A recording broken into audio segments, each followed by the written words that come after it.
Israel ও ফিলিস্তিন প্রশ্নে ফিলিস্তিনের পক্ষে কে বিপক্ষে কে এই প্রশ্নই এখন বিশ্বজুড়ে।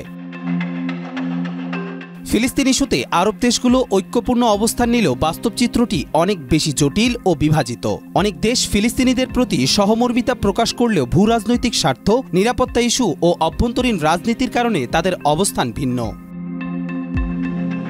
জর্ডান ১৯৪৮ সালের ইসরায়েল ও ফিলিস্তিন যুদ্ধের সময় বিপুল সংখ্যক শরণার্থীকে আশ্রয় দিয়েছিল। পরবর্তীতে ফিলিস্তিনের কর্মকাণ্ড ও রাজপরিবারের ওপর হুমকি সৃষ্টি করায় দেশটি ১৯৭০ সালে ফিলিস্তিনিদের বিরুদ্ধে সামরিক অভিযান চালায়। ১৯৯৪ সালে ইসরায়েলের সঙ্গে শান্তি চুক্তি করে জর্ডান। লেবানন ফিলিস্তিনকে আশ্রয় দেওয়ার পর গৃহযুদ্ধে জড়িয়ে পড়ে। সাবরা ও শাতিলায় গণহত্যার মতো ভয়াবহ ঘটনা ঘটলেও ফিলিস্তিনিদের নাগরিক অধিকার দিতে অস্বীকৃতি জানিয়েছে দেশটি। মিশর ঐতিহাসিকভাবে ফিলিস্তিনিদের সমর্থক।